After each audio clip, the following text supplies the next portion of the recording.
Hello, everyone, and welcome to the Career Coach Podcast. Today, we have another amazing guest on the show, and this show is all about uncovering tips and tools from young professionals in their late 20s and their early 30s that can help college students get insights, get experience, get knowledge that can give them guidance along their career journey. I really struggled to get this kind of information when I was in college. I went to Yale, I worked on Wall Street. And now my passion is to help students be successful.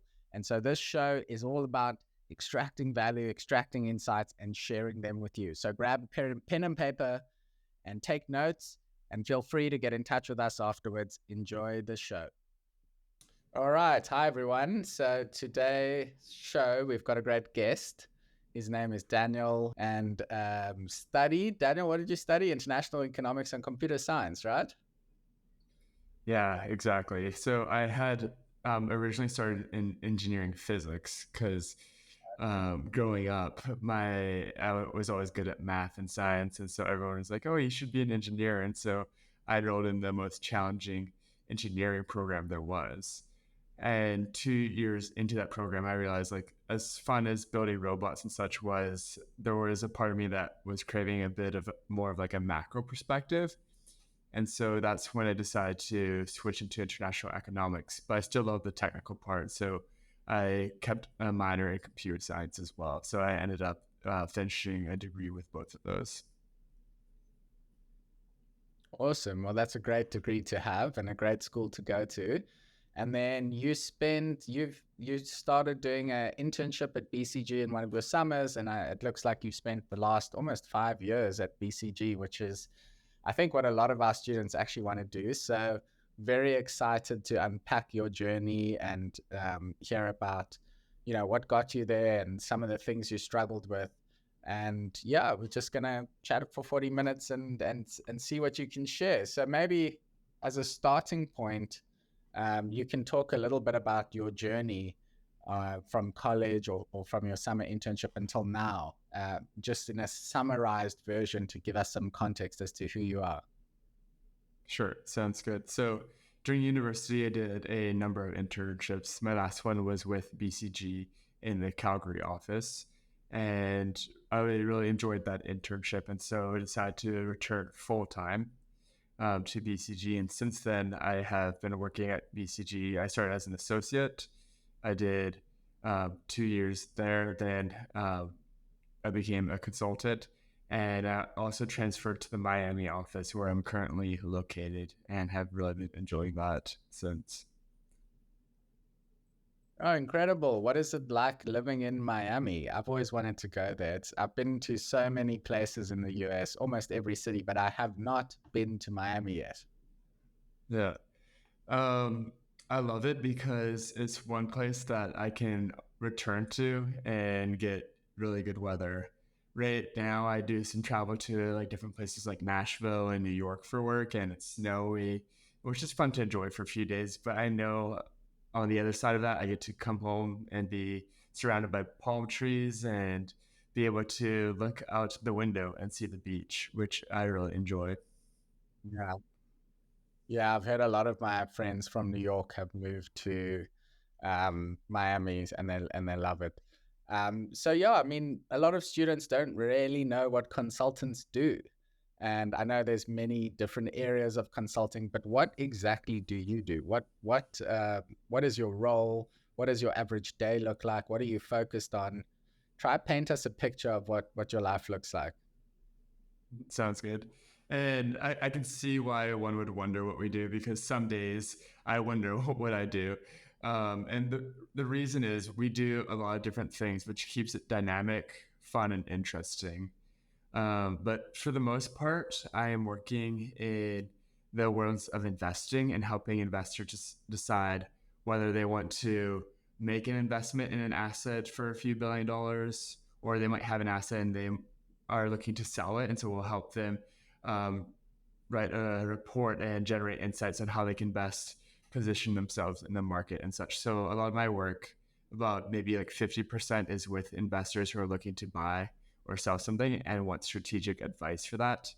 And then I've also done a number of projects in retail and insurance and such. And so Every few months, what I'm doing looks a little bit different, but a lot of the core skills that I'm working on are the same, and that has to do with problem solving, learning about a particular industry, client situation, and such, and generating insights for them, and also getting to like work with really brilliant people from all around the world, and also getting to work with clients who are in really interesting situations and have really interesting problems. So those things are consistent. How it looks day to day can differ. Oh, great. Yeah, that sounds super interesting. I mean, it sounds like the size of deals that you work on are pretty large in the billions. So that that must be quite exciting. Can you maybe describe your average day? What time do you wake up? When do you go to work? What kind of meetings do you have? Do you block time for deep work? Do you work in groups? Are you traveling quite a lot? Yeah. Um, can take a stab at that. As mentioned, it's hard to pick an average day, but I'll say there are some things that are consistent, and that's usually for the teams that I'm involved in. We'll have a morning check-in and an evening checkout, and the morning check-in can be any time between like 8:30 and 9 start time, and that's just the time where we go around and we share the priorities for the day and align with our manager on what we're working on. And the evening checkout is similar. We align before end of day just to make sure like what we're working on in the evening is top priority and needs to be done that night versus something that could be pushed to the next day. So we have those two kind of meetings that are anchored throughout the day. And then in terms of like the rest of the day, it can be filled with meetings with clients. It can be filled with data analysis and doing some really deep work, as you mentioned, some focus work. And it can also be I do a lot of interviews with experts in different fields to learn what we can. And so have worked with a number of different industries and got to chat with really cool people through that process, whether it's senior vice presidents of companies or someone who started a company with Jeff Bezos and such. So interviews, client calls, some internal meetings, and some deep work are what consists like a good portion of the day. Some different days we might have workshops and in-office celebrations, and every once in a while, like every 1 or 2 weeks, we'll have a nice like team dinner or a way to celebrate as a team. So those are kind of some of the key things that are consistent throughout the work here. Yeah, I think that that's super helpful for students just to know like what a day looks like, and it sounds like it's dynamic. It's filled with people, but also deep work, analysis, but also relationships, which I think is what a lot of consultants really love about the job. What do you think are kind of a few things that you love about consulting, and maybe a few things that you don't love that much about consulting? Yeah. I would say like you hit spot on. It's very dynamic, and so I do enjoy that each day. What I'm doing feels like fresh and new, and I'm usually always learning about a new industry or diving deeper into a new industry. I'm learning about a new topic and diving deeper into that.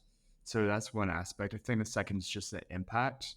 And some of the projects that we do are truly defining different industries and such. And so it's nice to be on the forefront of what is happening and being with the leaders who want to help advance and unlock the world.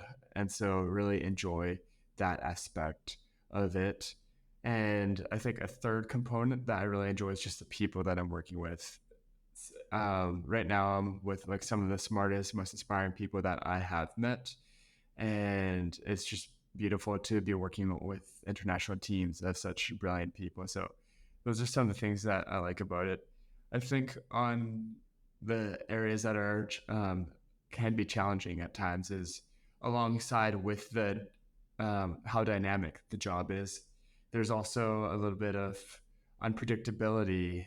For example, like I don't know what I'll be working on 1 month from now and 2 months from now, and so part of what I love about the job is also what part of what makes it challenging. In that I love how it's fresh and dynamic, and it also leads to a little bit of unpredictability, and so those are things that can make it a little bit more challenging and interesting to work with. Yeah, for sure. That's super interesting. Yeah. You've sort of got to be able to navigate, changing situations or complex environments, I'm sure. And I think that's a skill you pick up as you get into the working world. In the beginning, when I started working on Wall Street, I didn't really know how to navigate those unpredictable environments, and so there was a huge learning curve for me in the first 6 months. How did you cope in the first 6 months? Like, what was your sort of onboarding experience and transition from college to the real work environment? The It can be a bit of a transition, especially coming from college where a lot of the times, assignments and midterms and exams are pretty well scheduled and they don't shift as much. Whereas on some work projects I start and day one of the project, things can completely take a different direction if the client wants to go a certain way. And so work that we plan on doing can completely shift. And I think there's just something about having the mindset of trying to do your best each day and not getting attached to what you have done or the energy that you have invested in the past. Because I can work on something for, really hard, can push late into the night to try and finish something and have it be less relevant the next day. And I can't spend time getting too hung up over that fact.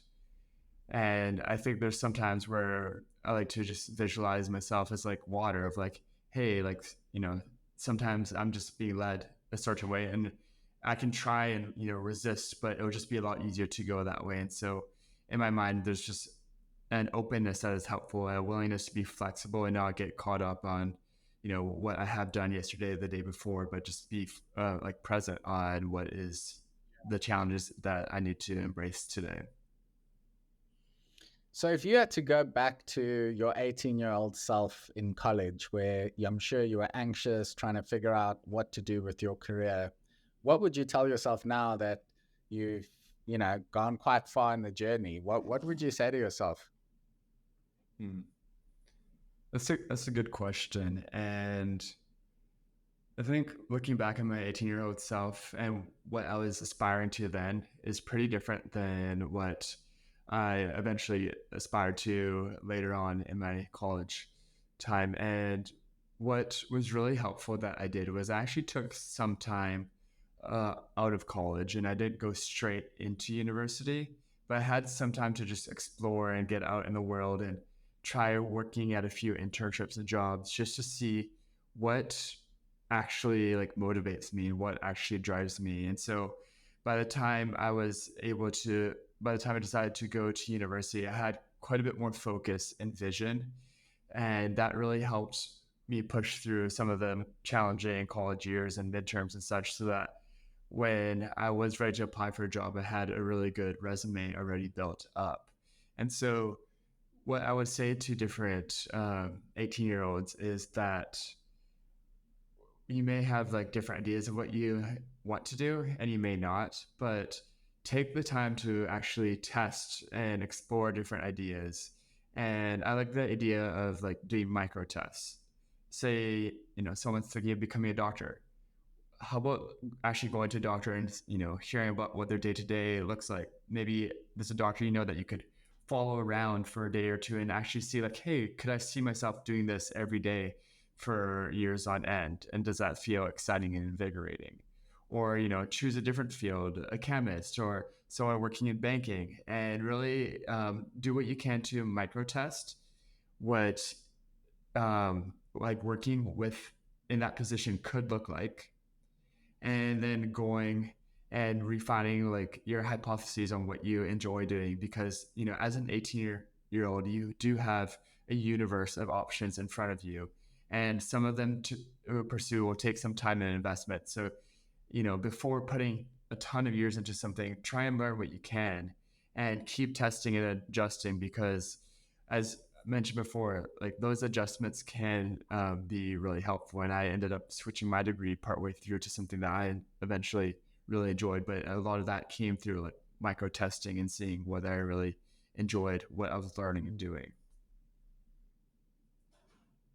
Yeah, I mean, I agree with that 100%. When I was younger, when 18, 19, I used to job shadow, where I would try figure out if it was a job I wanted to do. And funnily enough, I wanted to be a brain surgeon.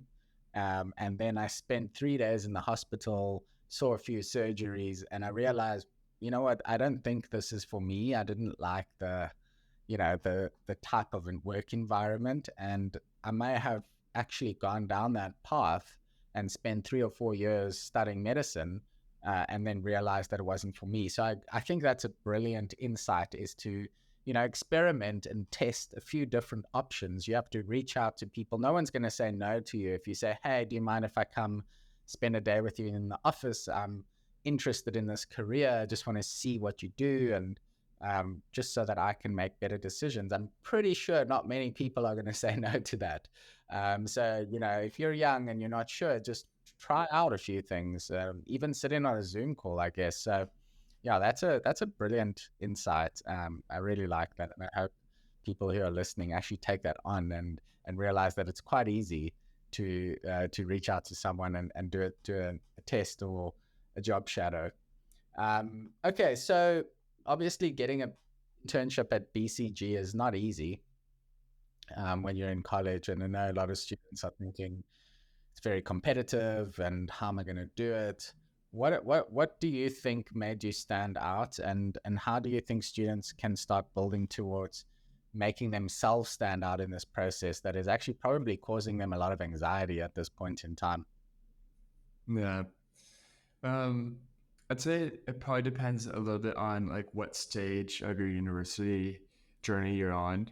If you're on the earlier stages, I would say it's really helpful to focus on doing well academically, looking for areas where you can display leadership, and really trying to maximize the job opportunities you have. If you have, really great scores, if you have really interesting leadership opportunities, and if you have like interesting work experience, it's going to be easier to at least get your foot in the door. Um, so that's kind of what I would be thinking about earlier on. If you're later in the stage, I think there's a lot of ways that when I've worked with different people, I've seen they have like different skills and stuff, but they aren't always putting their best foot forward. And so, really spending some time to work with people who, are in consulting right now or who have a lot of perspectives and advices on how to, edit your resume and such can really make a big difference in how you present and show yourself to a recruiter. And so I have worked with like professional services like management consultant and such that have really helped um, me know how to like put my best foot forward in terms of a resume, getting myself in the door. So that's one aspect. I think there's another aspect that comes to networking and such. And a lot of times I know people have some resistance to the term networking. It can feel salesy, it can feel sleazy. I would just think of it as like trying to, as you mentioned, like micro test and learn and like get to know some people in the industry and see like, hey, is this something that I would enjoy? So if you come from a place of curiosity and wanting to learn more versus like, hey, I am looking for a job, I think you'll get a lot farther because consultants like to talk, they like to share their advice and such. And so if you come from this perspective of like, hey, I want to learn, that can be really helpful when it comes to networking. So yeah, learning to network, learning to put your best foot forward, that would be great to helping get your foot in the door and start the interview process. I would also say like I did a lot of prep for the interviews, and the best thing that you can do for a consulting interview and for a lot of other industries is practice doing live interviews with another person. And I probably did about 50 of these before I even started interviewing with BCG. And I know a lot of people who, yeah, I can pause there. No, no, I'm saying that. No, don't stop. I'm just saying 50 is a lot. And I think, what I've noticed is people underestimate how much they have to practice something to be really good at it and better than their peers. I know I just spoke to another student, CJ from Michigan. I think he also got a job at BCG, and he told me he did like 100 of these. So I think the key takeaway there for me is, from what you've just said, is come from a place of curiosity to network. One of my values is curiosity and creativity and connection. But like curiosity opens doors for you. So just sort of leaning on what you said is, if you approach networking with a curious mindset, it's going to feel more natural. You're going to slowly start to build a network of people. And I think that can be super powerful.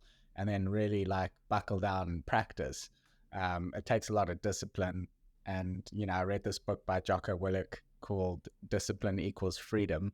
And his concept is around, the more you practice and the more you do something, the easier the outcome is going to be. So I might put some show notes there for Discipline Equals Freedom. But yeah, I just wrote down that name. I'm curious to read that later. But yeah, to just go back to like that interview prep point, I feel like a lot of mistakes that my college colleagues made during the whole interview process is they under prepped for their interviews. And I know some people who got really interesting interviews with top companies, and they would, do 2 or 3 hours of prep, and they would lose that opportunity. And because, they're competing against people who've done a lot more prep. And I would say, like, when it comes to the actual recruiting process, I know you can be in the middle of school doing midterms and such, but at the end of the day, the time invested in there has like far outweighed the time spent on another midterm and such. And so I almost thought of like interviewing for jobs as like another full-time course that I'm doing at university, where I'm investing an hour or two each day, and the dividends for that pay off.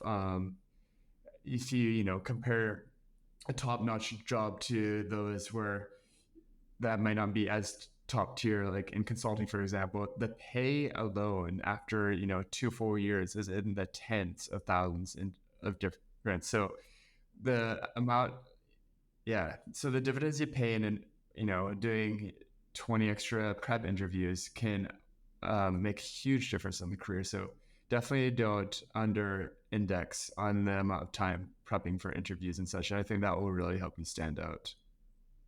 yeah, that's a great tip. I mean, I think students underestimate how much money they can earn if they prepare well in college. Even at our experience, we have a program at $6,000, an online program, and a lot of students say, well, that's really expensive, that program. And then, what I always reply to them is like, look, it costs a lot of money for us to get consultants to develop and teach these programs. But also, this is a small investment if you can land a really great job. You'll be able to pay it back really quickly. And the concepts you learn and the things you practice, they're really helpful, especially if someone has no knowledge about consulting whatsoever. Yeah, the ROI opportunity on that is tremendous. Like a $6,000 investment can lead to hundreds of thousands down the line easily. And so, in terms of like, if I put that same money in the stock market, I'm not getting near the same returns in such a short amount of time. And so, I really do echo like that. It is one of the best investments that I have made. Yeah. Speaking of investments, now that you're in the working world and you're out of college, have you made any investments, and what kind of advice could you give to people looking to invest? I know that when I started working and I started earning money, I was like, oh, what do I do now? Like, do I open a account and buy some stocks? How have you thought about growing your money in your life?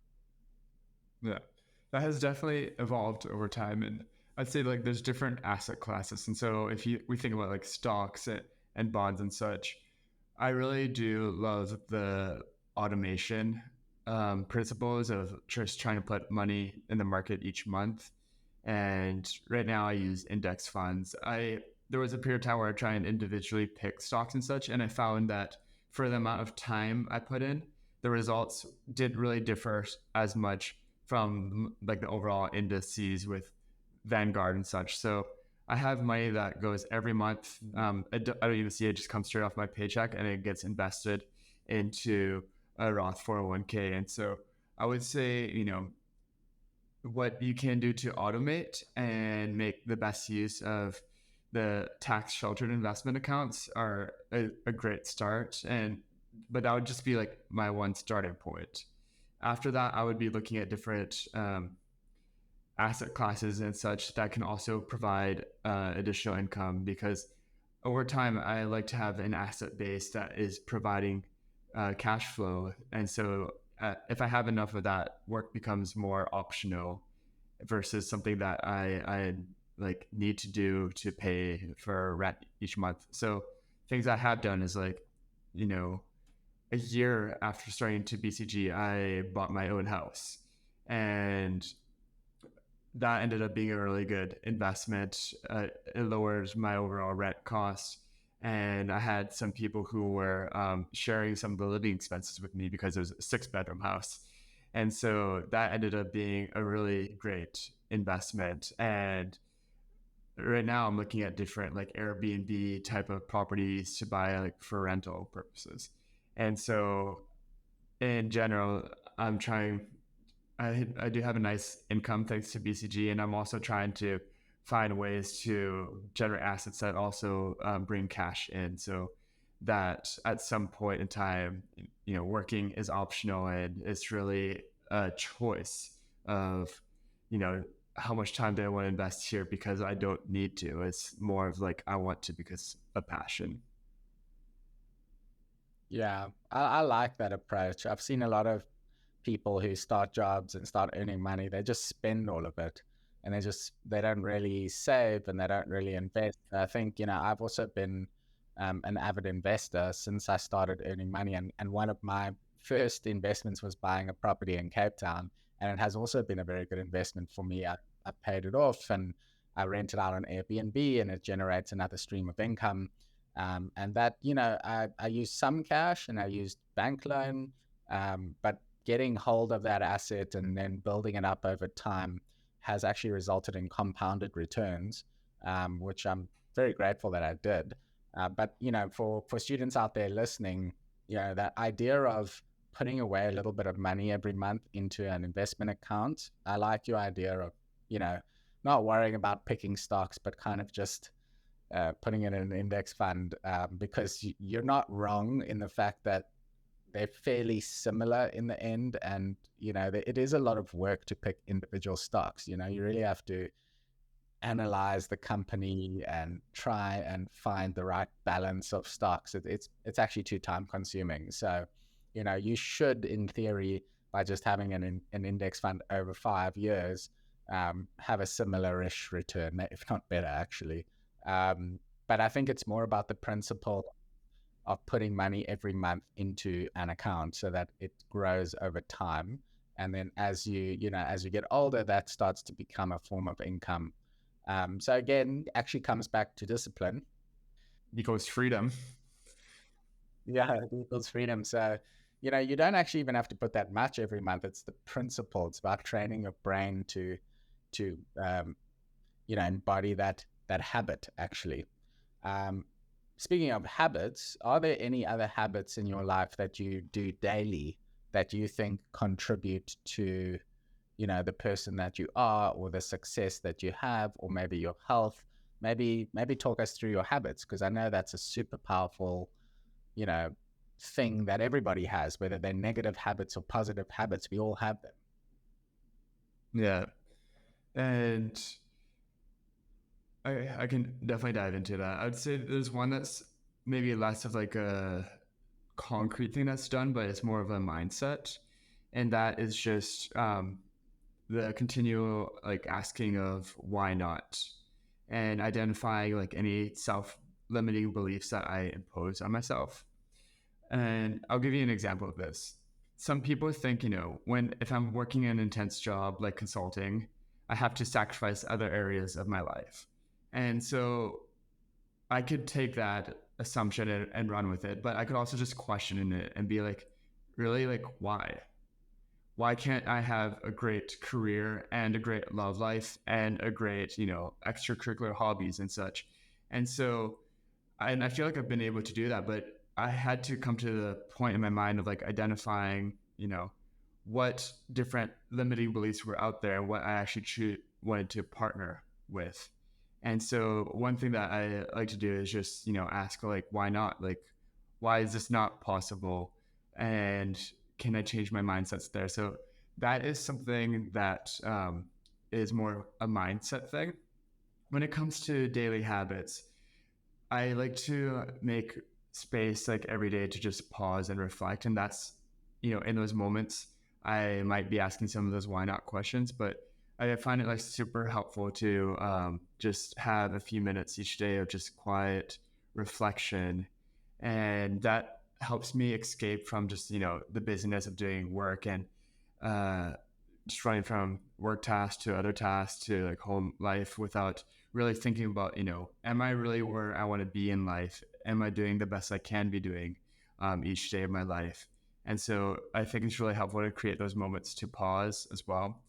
And for someone who is working on the computer a lot and doing a lot of cognitive work, I like to have habits of like physical activity. I find for me that helps bring a lot of grounding and balance into my life. And so when I'm traveling for work, I'll do like a 15-minute workout in the evening. It's not a ton of time, so it's pretty easy to make space for it in the day, but it really does shift how I feel during the day. And I do feel a lot like healthier and more full of life when doing that. So I would say, like, in summary, making moments to pause and, think through how your days are going. If you have any limiting beliefs that are really impacting your quality of life, and to like making time to like move and to be active are two habits that have really helped me. Yeah, that's awesome. I mean, I agree with this short workouts. I find like I can have a workout for, even 10 minutes, 20 minutes, and it can still impact my day. And so I do try to work out every day, even just so that I know that I've done it. It's like a mental thing. Um, And it feels so good to have been able to like check that off the list. Yeah, exactly. I also like to focus quite a lot on my diet because I feel like what I eat has quite a big impact on how I feel. And actually, right now, I'm a 3 day fast. I haven't eaten food for about 3 days. I've just been Wow. drinking water for 3 days, and it's been super challenging. But the science around fasting is quite incredible.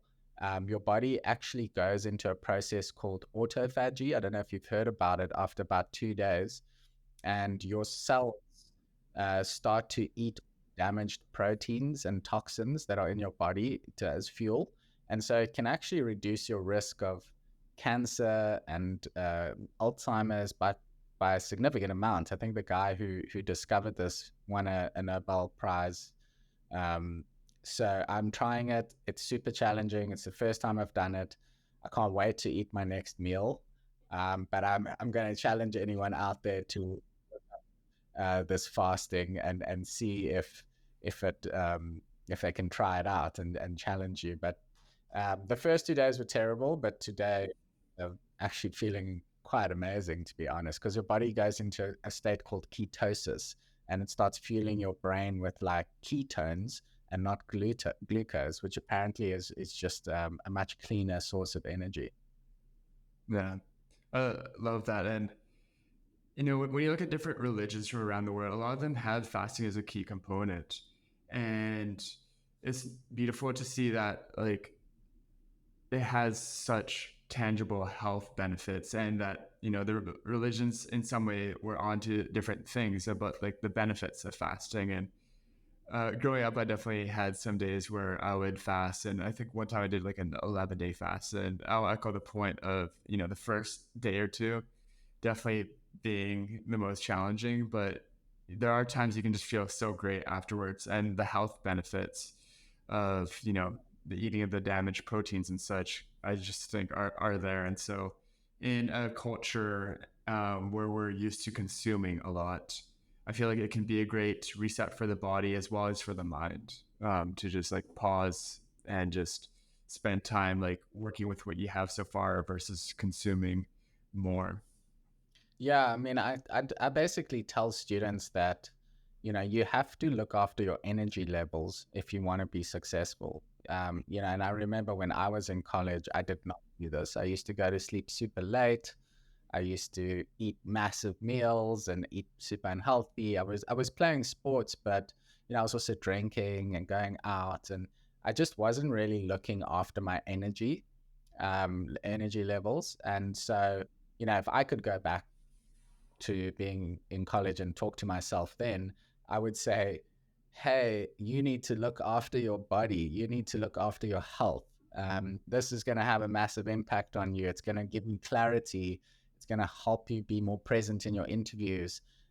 It's going to give you the energy to work those longer hours and be more focused. Because sometimes I would work for 6, 7 hours, but I wasn't really working because I was just tired. I didn't really understand the value of sleep.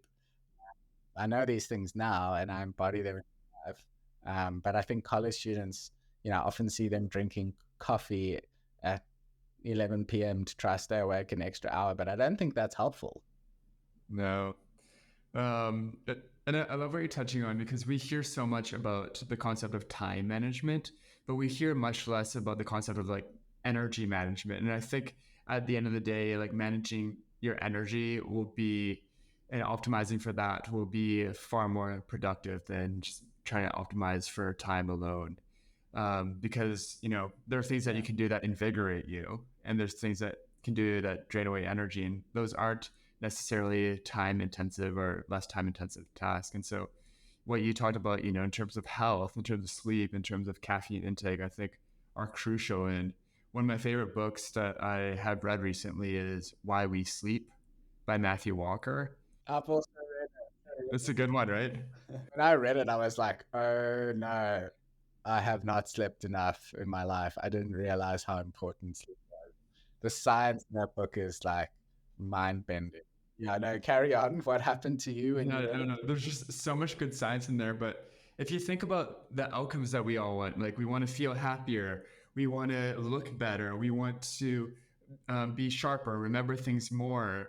Um, all of those can be like directly related to sleep. And so instead of trying, different medications and such for a lot of these, like if we just slept a little more and we're more consistent with our sleep, we could get a lot of these outcomes. And so it's just amazing how sleep is such a like miracle pill in a way, and something so easy to give to ourselves, and yet we really undervalue that as a society.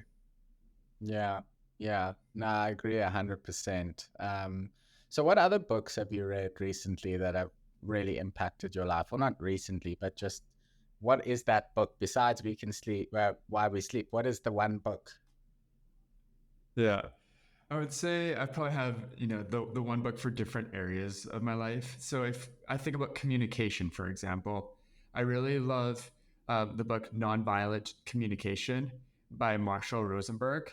And in that book, he really just goes through how to communicate from a place that is more heart centered, and it really helps with getting through a lot of the conflicts and challenges that we have when it comes to relationships, when it comes to business and such. And I remember there's like one story in the book where he was sharing, he was working with different chiefs of different tribes, and the chiefs were saying like, hey, if we learned how to communicate like this, we wouldn't need to kill each other.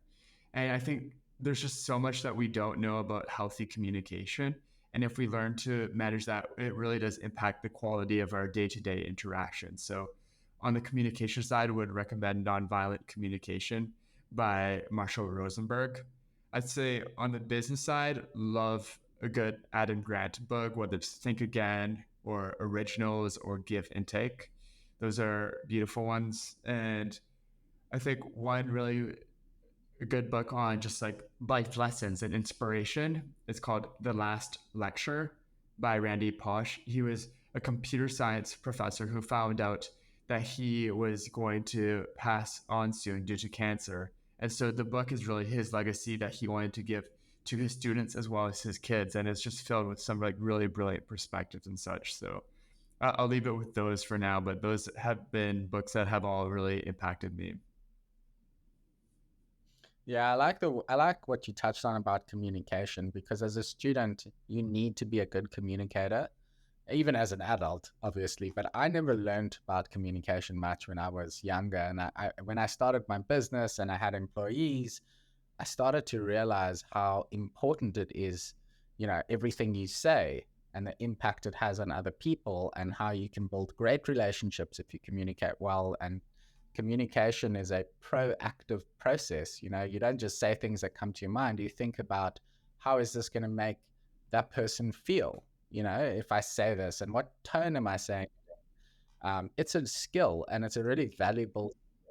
I mean, taking a short course or reading a book about communication can radically impact your trajectory if you become a good communicator. Yeah.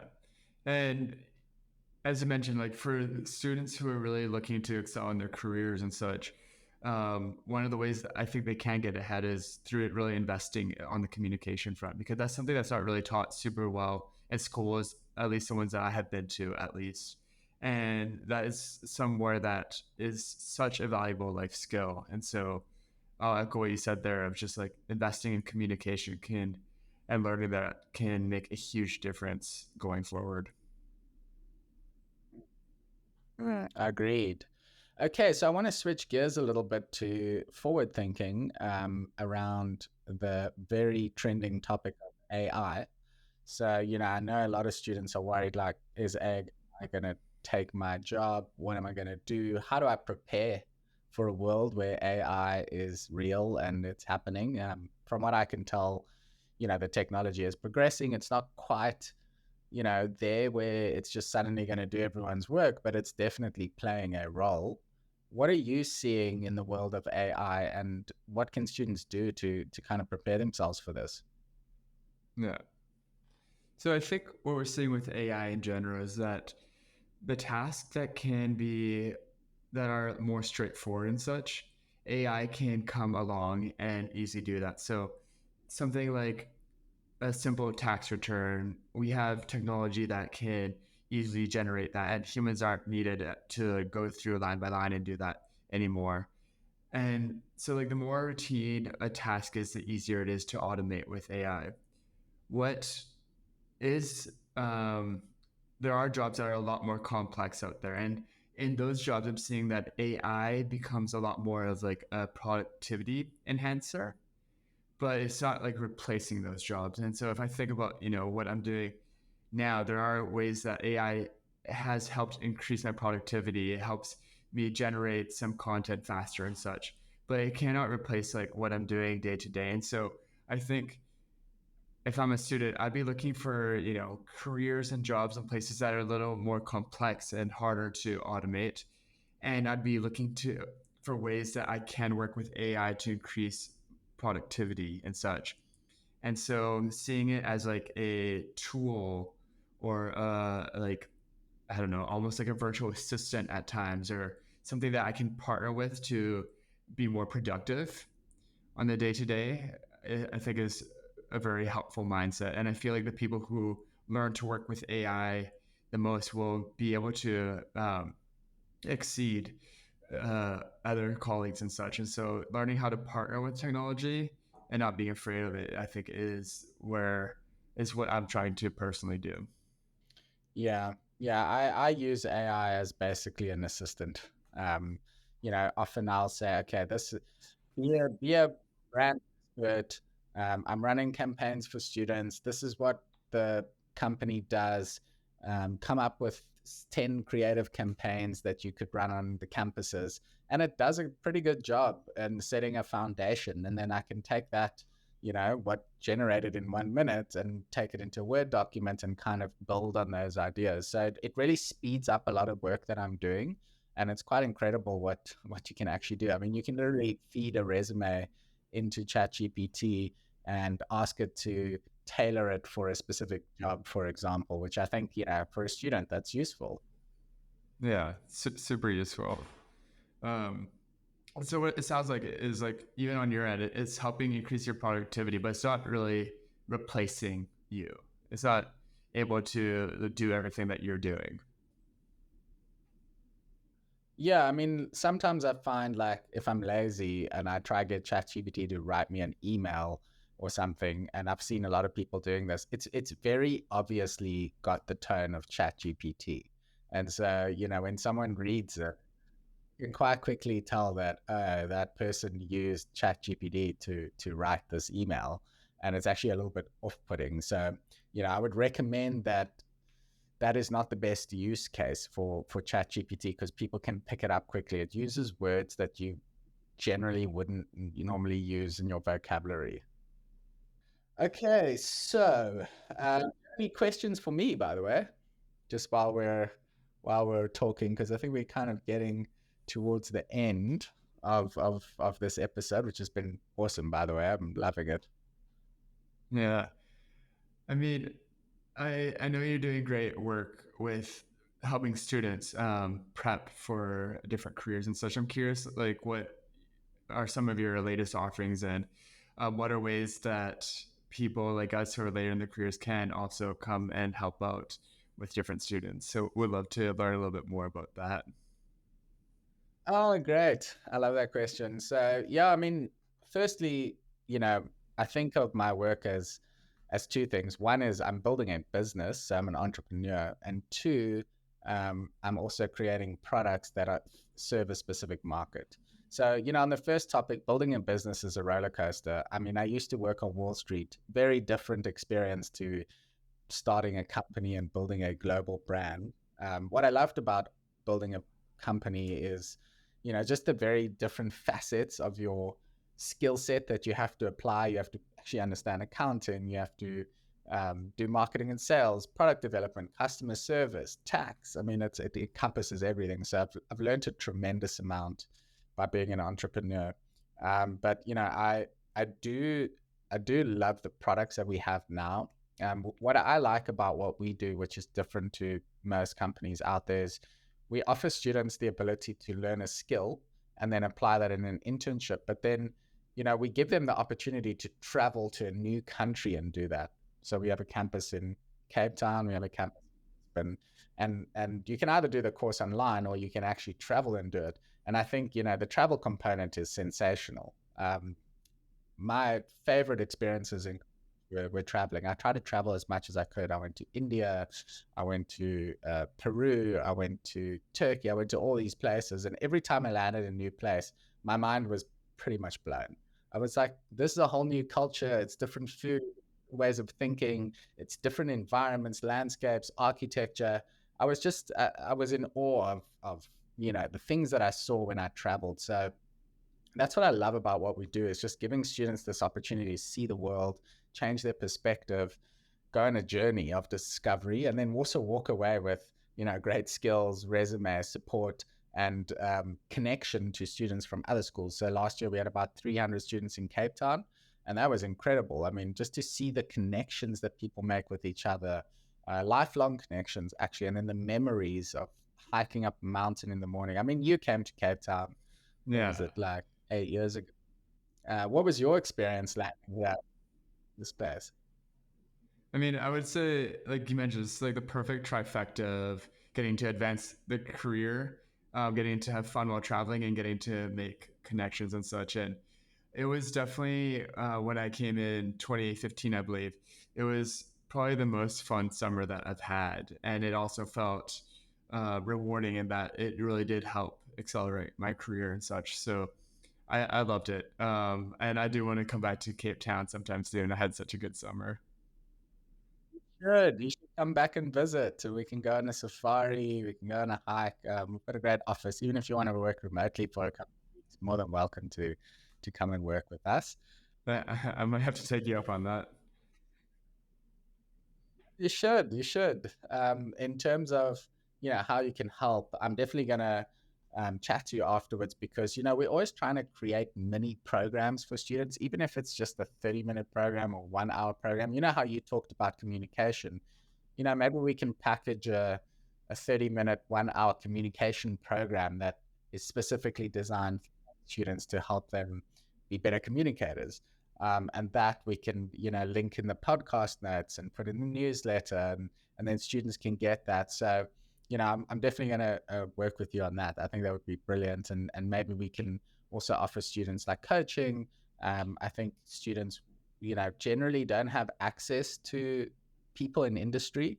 And so maybe we can set up a coaching program for students and announce that to them at a later stage. Yeah, that's brilliant. I love the way you think and the way you put things together. Really have a knack for finding problems and identifying solutions. So, yeah, really admire that. Yeah. Yeah, my next ventures that I'm going to go on is I'm looking to buy and build companies. That's sort of my next goal, is to take all the knowledge that I've learned and to find small companies, buy them and grow them using the experience that I have. It's sort of like a small scale private equity, but using my own capital to purchase companies and my own knowledge to grow them. So yeah, I mean, I might do a podcast just on that concept, but it's an exciting next step in my career. So I've done everything. I've gone from Wall Street to working in a startup as a product manager, to running a business, growing the business, to having that business be decimated by COVID and having to downsize and then rebuild after that, and now coming out and going, okay, been on that journey. So what is next? And I think impact is also something I'm definitely considering, is, how can the work I do impact people? But I find that just education and helping students, even just with this podcast, giving them knowledge, is impactful for people because they don't have access to this information. I love it. Okay, so any last thoughts that you'd like to share with students? Any last tips? Any last ideas that you think that your experience has given you that you can share with the audience that can, help them navigate their complex career paths, give them something to, take away that they can use to improve their prospects of a good job? Maybe it's a resume tip. I don't know if it's an interview tip. I'm not sure if you're in the recruiting process. Maybe it's a mindset thing. But what have you got to share with this audience? um, I would say spend a moment each day or each week doing something that you really love and you're passionate about. I think, a lot of times we can be on this journey of doing school or trying to get jobs and stuff. And at the end of the day, it's those moments that I've taken to do something that I really enjoy and am passionate about that have really filled those, periods of being a student and such, with life. And there are moments I look back to. And so finding ways to infuse what and explore what you love, I think, can really make a difference, and it can also help inform, where you end up working and what you end up wanting to do for your career. And so I say, spend some time each day just exploring a little bit of what you love, and that helps, bring back some of the why, in terms of like the hard work you're putting in, and giving perspective on, yeah, like what you do enjoy doing in life and what you want to keep doing going forward. Brilliant. Well, thank you, Daniel. It's been such a pleasure talking to you. I've enjoyed your stories. I've been inspired by your discipline. I've been inspired by your curiosity. And so thank you so much. And yeah, I'll keep you posted about the comments that people have and share them with you.